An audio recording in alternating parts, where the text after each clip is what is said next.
14 აგვისტო. საქართველოს უახლესი ისტორიის ერთ-ერთი მძიმე თარიღია. 32 წლის წინამ დღეს აფხაზეთში საომარი მოქმედებები დაიწყო. ათასობით მსხვერპლი, ასეულობით დაკარგული, დევნილად ქცეული 300,000-ზე მეტი ადამიანი, ეთნიკური წმენდა. 13 თვისა და 13 დღის განმავლობაში გაგრძელებული საომარი მოქმედებები სოხუმის დაცემითა და რეგიონის დროებითი ოკუპაციით დასრულდა. ამ თარიღთან დაკავშირებით აფხაზეთის ავტონომიური რესპუბლიკის მთავრობისა და უმაღლესი საბჭოს წარმომადგენლებმა, ომის ვეტერანებმა თბილისში ერთიანობისთვის ბრძოლაში დაღუპულ გმირთა მემორიალი გვირგვინებით შეამკეს და პატივი მიაგეს მათ ხსოვნას.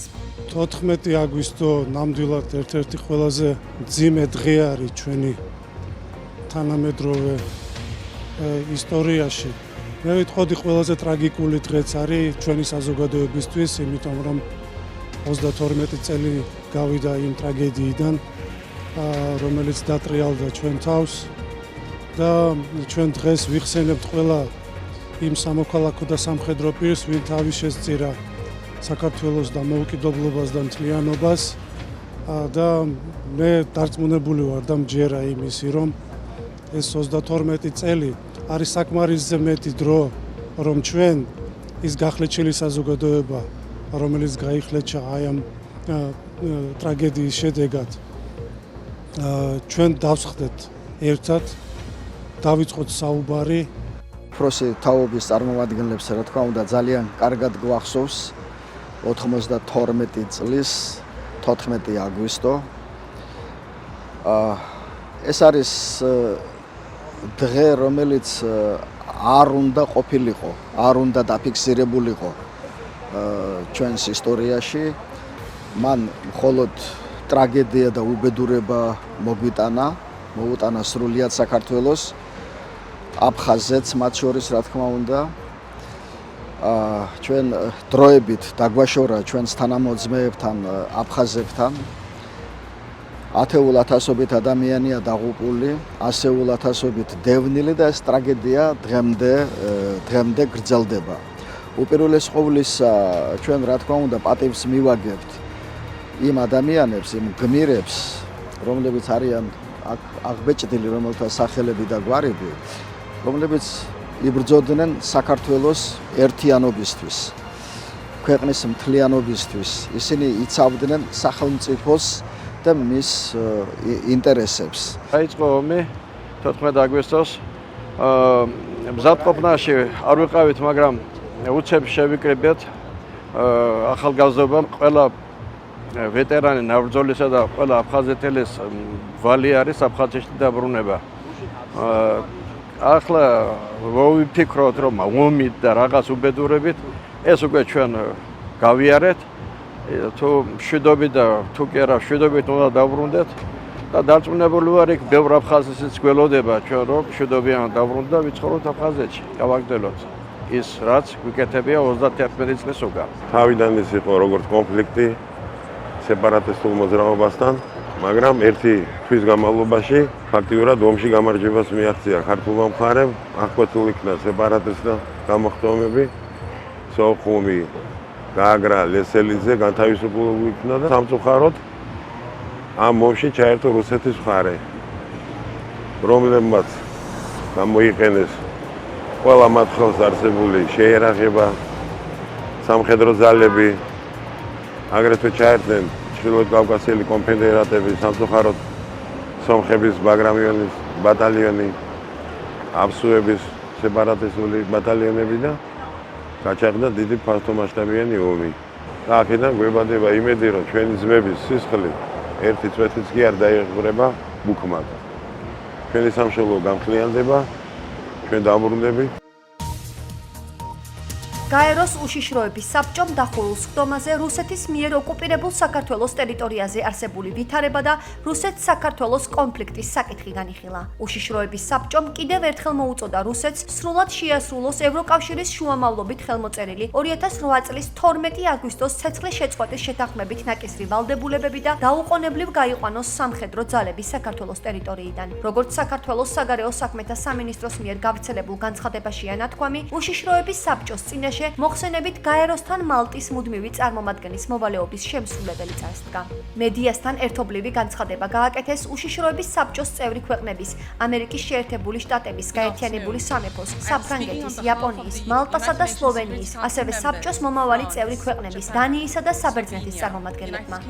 აღნიშნული ქვეყნების წარმომადგენლებმა მტკიცე ხარდაჭერა გამოხატეს საქართველოს დამოუკიდებლობის, სუვერენიტეტისა და საერთაშორისოდ აღიარებულ საზღვრებში მისი ტერიტორიული მთლიანობისადმი. შეშფოთება გამოთქვეს რუსეთის მიერ საქართველოს ტერიტორიული მთლიანობის უხეში დარღვევის გამო. ასევე დაგმეს საქართველოს განუყოფელ აფხაზეთსა და ცხინვალის რეგიონებში რუსეთის სამხედრო ძალების სასტიკი შეჭრა და განგრძობადი უკანონო განლაგება, რაც ეწინააღმდეგება გაეროს ქარტიას, რუსეთის ეფექტური კონტროლი და ამ რეგიონების ანექსიისკენ მიმართული ნაბიჯები, რომლებიც ორივე რეგიონის რუსეთის პოლიტიკურ, სამხედრო, იუსტიციის, ეკონომიკურ და სოციალურ სფეროებში ინკორპორირებას ისახავს მიზნად. მათ შორის ინტეგრაციის ხელშეკრულებების ხელმოწერა, სტრატეგიულად მნიშვნელოვანი ობიექტების, ბიჭვინთის კურორტის, სოხუმის აეროპორტის და ოჩამჩირის პორტის რუსეთის ფედერაციისთვის გადაცემა, უკანონო ეგრეთ წოდებული არჩევნების ჩატარება, ამერიკის შეერთებული შტატების გაერთიანებული სამეფოს, საფრანგეთის, იაპონიის, მალტას, სლოვენიის, დანიისა და საბერძნეთის წარმომადგენლებმა კიდევ ერთხელ მოუწოდეს რუსეთს სრულად შეასრულოს ევროკავშირის შუამავლობით ხელმოწერილი 2008 წლის 12 აგვისტოს ცეცხლის შეწყვეტის შეთანხმებით ნაკისრი ვალდებულებები და დაუყოვნებლივ გაიყვანოს სამხედრო და უსაფრთხოების ძალები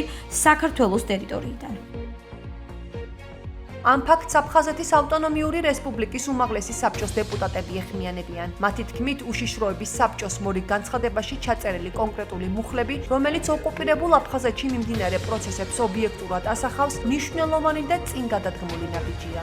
სპეციალურად გაეროს უშიშროების საბჭოს სდომის ჩატარება თანაც მითითებულია დახურული სდომა ჩატარდა ამ საკითხთან მიმართებაში, ვისაც აინტერესებდა და ვინც მოწადინებულია, რომ საქართველოს ამ შემთხვევაში მხარი დაუჭიროს რუსეთთან დაპირისპირების და ოკუპაციის პირობებში, ის იმ სახელმწიფოებმა აშკარად გამოხატეს თავიანთი დამოკიდებულება ამ საკითხებისადმი, დამეთანხმებით, რომ ეხლა მაშინ, როდესაც გეოპოლიტიკური და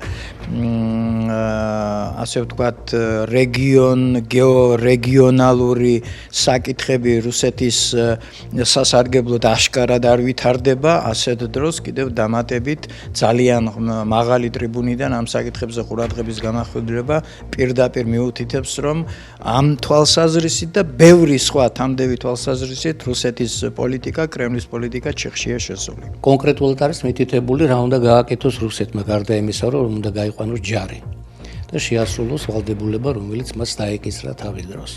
ეს მშვენიერი ესე იგი რეზოლუციაა ჩემის აზრით. რატომ ახლა შეიძლება ასეთი კითხვა დაისვას? ალბათ იმიტომ, რომ სიტუაცია საქართველოში ცოტა იძაბება, არჩევნები მოდის და გაერომ კიდევ ერთხელ აჩვენა მისი განწყობა ჩვენი ერის მიმართ, ჩვენი ქვეყნის მიმართ, რომ ისინი არიან მზად დაგვიჭირონ მხარი. მე ესე ვხედავ ამ რეზოლუციას. შესრულდება თუ არა, ეს უკვე სხვა ამბავია და რა თქმა უნდა, უკრაინაში მიმდინარე პროცესები ალბათ ესეც გარკვეულწილად იძლევა სტიმულს იმისთვის, რომ ვილაპარაკონ უფრო ღიად და მოთხოვონ რუსეთს, რომ მან შეაჩეროს თავისი აგრესიული პოლიტიკა თავის მეზობლების მიმართ.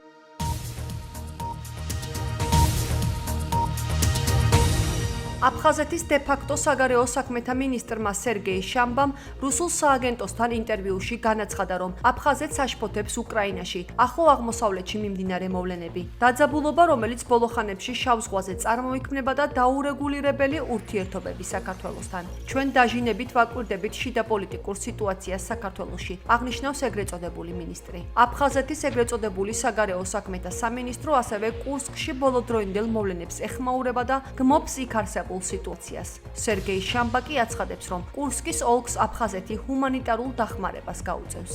ჩვენთან საუბარში აფხაზეთის ავტონომიური რესპუბლიკის უმაღლესი საბჭოს თავმჯდომარის პირველი მოადგილე თამას ხუბუა აღნიშნავს, რომ არსებითი მნიშვნელობა არ აქვს სერგეი შამპას განცხადებებს, რადგან ოკუპირებული აფხაზეთის ეგრეთ წოდებული პოლიტიკური ლიდერები მართულები არიან რუსეთის მიერ. ისინიც ისეთივე ოკუპანტები არიან, როგორც თავად კრემლი. ჩემთვის ძალიან დიდი მნიშვნელობა არ აქვს სოხუმის ადმინისტრაცია და მათ შორის საგარეო საქმეთა ეგრეთ წოდებული მინისტრი რა დამოკიდებულებას გამოთქვამს საქართველოსთან მიმართებაში, ისინი ჩვეულებრივი ოკუპანტები არიან. მოსალოდნელი იყო ასეთი შეშფოთება, როგორც კი გეოპოლიტიკური ვითარება იცვლება, როდესაც ოკუპანტები ახალ დარტყმებს ღებულობენ და ინიციატივები გადადის სამართლიანი ძალებისკენ, რა თქმა უნდა, შეშფოთება აფხაზეთში მატულობს, იმიტომ რომ მათ მოუწევთ ამ საკითხებთან დაკავშირებით ამ შემთხვევაში სოხუმს მოუწევს მის დე-ფაქტო ხელისუფლებას პასუხისგაცემა ძალიან ბევრ საკითხებზე, თავისი მოსახლეობის წინაშე და იქიდან გამომდევნილი ადამიანების წინაშე.